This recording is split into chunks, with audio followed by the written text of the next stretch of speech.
حضرت ابو ہریرہ فرماتے ہیں رضی اللہ تعالیٰ عنہ کہ بھوک کی شدت سے میری کمر دوری ہو گئی، تو میں ڈرا کہ کوئی مجھے نقصان نہ ہو، تو مسجد نبوی کے ایسے گوشے پہ بیٹھ گیا جہاں لوگوں کا گزر ہوتا تھا۔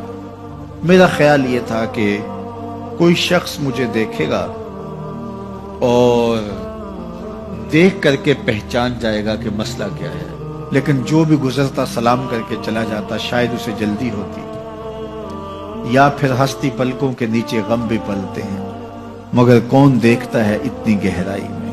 میں نے سوچا کہ ایک قدم اور آگے بڑھوں اور آنے والوں سے ہم کلام ہوں، جب میں ان سے بات کروں گا تو میرے لہجے سے وہ میری آواز کی شکستگی سے پہچان جائیں گے کہ میرا مسئلہ کیا ہے۔ تو کہتے ہیں حضرت عمر رضی اللہ تعالیٰ عنہ آئے، میں ان سے کوئی مسئلہ شرعیہ دریافت کیا، لیکن شاید انہیں بھی جلدی تھی، انہوں نے مسئلہ بتایا اور آگے بڑھ گئے۔ میں پریشان تھا کہ حضرت سیدنا صدیق اکبر رضی اللہ تعالیٰ عنہ آئے۔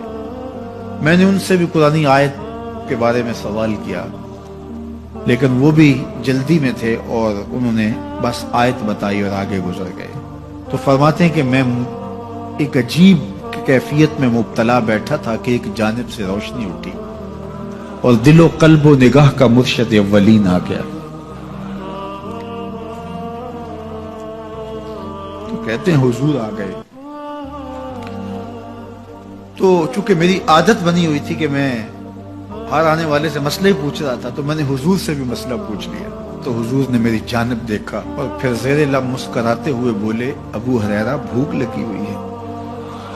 میں نے کہا جی حضور مجھے بھوک لگی ہے۔ کہا میرے پیچھے آ جاؤ۔ حجرات اقدس کی قربت میں حضور پہنچے تو اہل خانہ کو آواز دی کچھ کھانے کے لیے ہے؟ تو انہوں نے کہا دودھ کا ایک پیالہ ہے۔ مجھے فرمانے لگے ابو ہریرہ وہ جو صفہ کے چبوترے پہ بیٹھے ہیں جاؤ ان کو بلا لاؤ۔ کہتے ہیں دودھ کا ایک پیالہ، اور مجھے تسکین ہوئی تھی لیکن 70 آدمی بیٹھے تھے وہاں۔ خیر حکم تھا، میں بلا لایا، میرے ہاتھ میں دودھ کا پیالہ دیا، کہا ابو ہریرہ دائیں سے شروع ہو جاؤ۔ اب میں ایک شخص کو پیالہ دیا اور دودھ کو دیکھنے لگا، اور وہ سیراب ہو کے گٹا گٹ پینے لگا، اپنی بھوک اور پیاس مٹا چکا، اور میں نے دیکھا کہ ایک قطرہ بھی کم نہیں ہوا۔ میرے اندر جو پہلے وسواس اٹھ رہے تھے اور مجھے جو احساس ہو رہا تھا وہ مٹ گیا۔ پھر میں نے دوسرے کو پیش کیا، اس نے بھی سیراب ہو کے پیا، لیکن دودھ ایک قطرہ بھی کم نہیں ہوا۔ پھر میں نے تیسرے کو دیا، چوتھے کو دیا، 70 آدمی دودھ پی گئے، لیکن دودھ میں سے ایک قطرہ بھی کم نہیں ہوا۔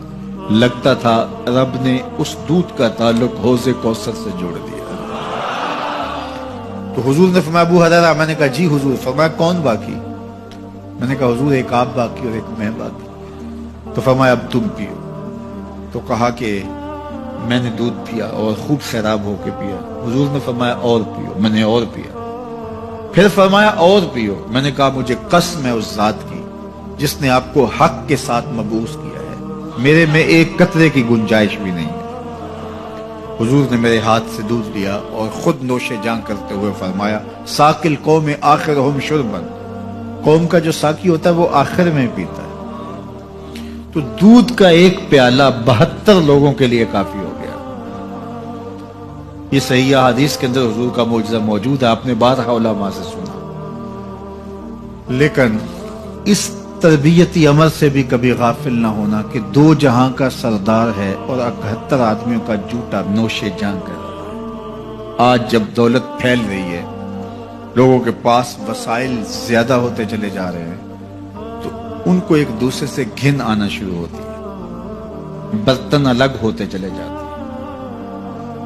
اسی زمانے میں تمام افراد ایک ہی برتن میں بیٹھ کے کھاتے تھے۔ پہلے یہ ہوتا تھا ایک گلی میں 2 امیر رہتے تھے، 4 غریب رہتے تھے، 2-3 مخیر حضرات اور جو ہے وہ کچھ متوسط لوگ رہتے تھے، اور ایک چھوٹا سا کنبہ اور قبیلہ ہوتا تھا، اور وہ ایک دوسرے کی ضرورتوں کا خیال رکھتے تھے۔ پیسے زیادہ آ گئے تو اب امیروں کو اس گلی سے گھن آنے لگی، تو وہ وہاں سے نقل مکانی کر گئے، انہیں وہاں رہنا اچھا نہیں لگتا۔ تو یہ بات ذہن میں رکھیے گا کہ ہمارے دین نے ہمیں ایک دوسرے کے دکھ بانٹنے کی تلقین کی ہے، ایک دوسرے کے قریب ہو کے رہیں اور ان کی ضرورتوں کا خیال رکھیں۔ اپنی استطاعت کے مطابق کسی کی عزت نفس کو نقصان پہنچائے بغیر شہرت، ریا اور کسی اس طرح کی مرض کو اپنے قریب جو ہے وہ نہ آنے دیں، اور لوگوں کی اس مخفی انداز سے مدد کریں کہ ان کی ضروریات پوری ہوں۔ بلکہ میرے حضور نے ارشاد فرمایا، جس شخص نے صدقہ کیا اور اتنے مخفی انداز میں کیا کہ جو دائیں نے خرچ کیا بائیں کو خبر نہیں ہوئی، جب بائیں کو خبر نہیں ہوئی تو ہمسائے کو خبر کیسے ہوگی؟ لیکن یہاں تو 7 اخباروں میں خبر چھپتی ہے کہ فلاں صاحب نے فلاں غریب کی بیٹی کی شادی کی ہے۔ ذرا سوچ، اگر یہاں تیری بیٹی کھڑی ہوتی تو تیرا روح سخن کیا ہوتا۔ لوگوں کی غربت کا مذاق نہ اڑاؤ، لوگوں کے جذبات سے کھیلو نہ۔ اللہ نے اگر آپ کو کچھ عطا کیا ہے تو پھر لوگوں کی ضرورتوں کو پورا کرو، لیکن ان کے جذبات سے مت کھیلو اور لوگوں کی ضرورتوں کا پورا خیال رکھو۔